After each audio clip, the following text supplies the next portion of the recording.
Good afternoon, and thank you for tuning into CBS Now, sponsored by Agua, Drink Fresh, Live Fresh. I'm Mackenzie Manaki, and we have a variety of updates for you, from the gym renovation to the new book club that just had its first meeting. So our first up is Lane Cook, and he has the results for the ICS competition, which had to be virtual due to COVID-19. Lane, what do you have for us today?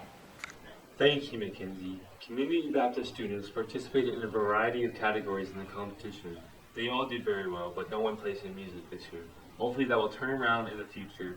But our first place winners are Connor Gow in evangelistic preaching, Leigh Savini in oral interpretation of poetry, and Lindsay Manaki in people and animal photography. Our second place winner in both Bible teaching and creative essay is Mackenzie Manaki.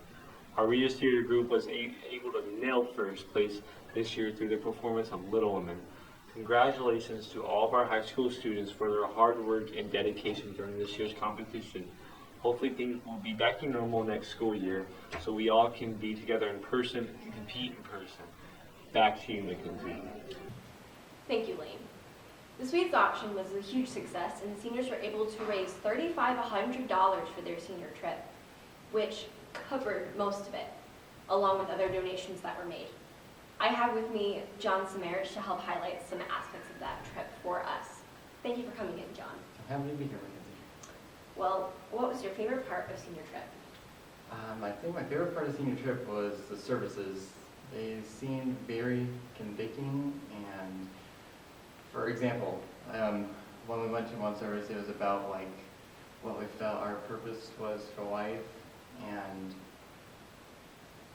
it just seemed pointed out to me that even though I thought, I was serving God as my purpose, it came out to me that feeling of maybe my career life, or what, like if I'm going to have a family someday or something like that, was what my purpose was for. And that just kind of brought that message out and, just make it come to my awareness.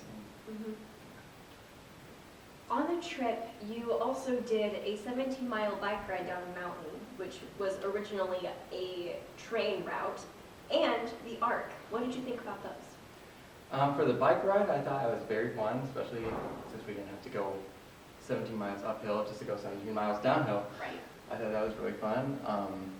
We took some stops along the way down the hill. Our first stop was by a river. We got to climb a lot of rocks and skip a lot of rocks. And it turned out my brother, who had the biggest rock in his hand, figured out how to make it skip 3 or 4 times. But it was an interesting time. But yeah, another fun part was when we went to the restaurant on the past halfway point of the trail. It seemed like it was a really fun time, especially since we got to sit by the fireplace on that very windy day. So, yeah. And as for the Ark, just the whole thing in general was really cool. Like, when we walked up and saw just huge, bigger than life-size boat, it was really cool. Because in my mind, I thought it was like half the size of what it actually was. But there it was. But no, I liked all the exhibits on the inside, and I will admit I was surprised when I saw that dinosaurs were all on the Ark. Yes, they were. At the time. I just thought it was really cool. Yep. You said the messages were very convicting, and do you feel like you know God better coming out of this week? Oh, definitely. Yeah. In what ways have you learned about your God? In one way, I'd say probably through emotion. I don't know if it was like specifically mentioned in the services, but it's just a part I took from it was like, I will admit I don't usually have the greatest attitude at times. I will sometimes, I will get mad and stuff. I'm not perfect, But another part was like just trusting in the Lord. Like with Daniel, for example, we talked about how he was thrown in the lion's den, and his friends, Rajak, Meshach, and Abednego, were thrown into the fiery furnace and had to come out, or didn't have to come out, but they came out and basically unharmed, not burned at all.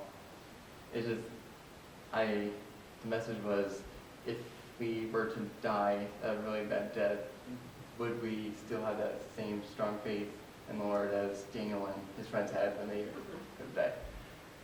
So yeah, that one was a really convicting one as well. I feel like I would probably have to say I believe so. I believe I would have to keep a strong faith. It was just, really good. Again, like I said, it was good to be aware of that and just to know, that's a possibility. But I feel like I probably Okay. would do If you could do it all over again, would you? that. 100%. Even the embarrassing parts, even all the rough times that you felt uncomfortable, or all, would you change anything? Probably. Probably. I will ask you to go into detail. So, thank you for coming in, John. Thank you. Up next is Brennan Allmeyer, and he has a rather sad story for us. Apparently, the mouse in the science lab has died, and he has details for us. Go ahead, Brennan.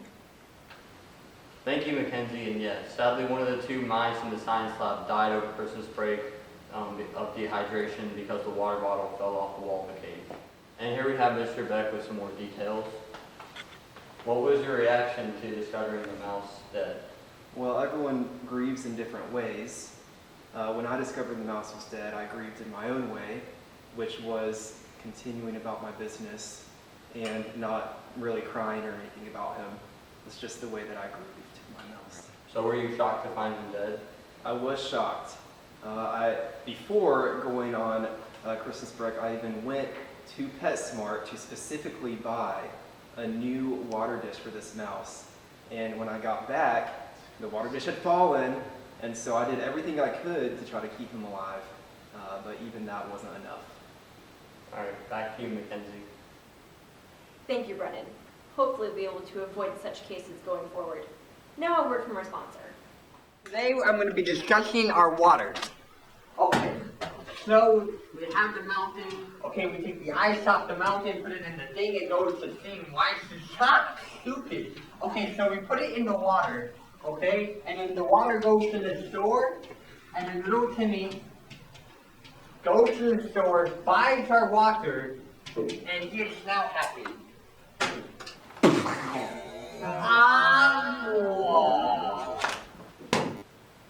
Welcome back to CBCS Now. Lane Cook is ready for an update for the much-needed gym renovation. Students here can't wait to see it finished, but only time will tell. What do you have for us, Lane? Hey Mackenzie, there are 2 new phases for the gym remodel. The first phase is a new floor. There are many layers of wax on this floor, but it will all be sanded down to the original hardwood. Once that is exposed, a new layer of paint will be applied, as well as a new logo in the center. The next phase will include the new sound systems, and the walls will also be repainted. It is still unknown what will become of the legendary cougar on the far wall, but nothing has been decided yet. Jay, how bad do you want to remodel for the gym? I'm really excited. I know we have a decent gym, but it gets slippery easily, but it's gonna be nice, and I like the design for it. It's gonna be a whole lot of fun. What do you think of the cougar on the wall? Do you want that to go? Do you want it to stay? It's amazing. It has to stay. That's part of who we are as a school. We're the Cougars. We fight in that. We enjoy fighting for the Cougars in our school. Yeah, I agree. So the cost for this project is $30,000, and we've only raised $3,000 so far. But if you'd like to donate, call the school office. The number is 574-291-3620. 574-291-3620. Back to you, Mackenzie. Thank you for the update, Lane. Hopefully we'll be able to get that football count from those old speakers. I can't tell how long that's been up there. So, Brennan is next with the results for the volleyball tournament, which the students had a lot of fun participating in, and I'm pretty sure this is interview will run with it. What do you have for us, Brennan? Well, Mackenzie, the tournament went very well, and students love participating in volleyball this spring. We were able to get an interview with James Clifton, who was on Team Green Blue before the tournament started. This is CBS News. Oh, Jay, can we get an interview, please? Sure. Okay, how are you feeling about going into the playoffs right now? I feel great. My team got the 1 seed, so you just have to win two or three games. We obviously had the better team. We're undefeated. We just got to go and perform. The rest of my team does. Okay, well, you heard that from James Clifton right now, #1 seed right now. We'll get back to you guys later. Despite Jay's enthusiasm, Team Green Beans did not make it to the finals. They lost to Team Big Macs, who ended up losing to Team Kool-Aid in the championship game. I have with me Haley Manaki, who is on the winning team.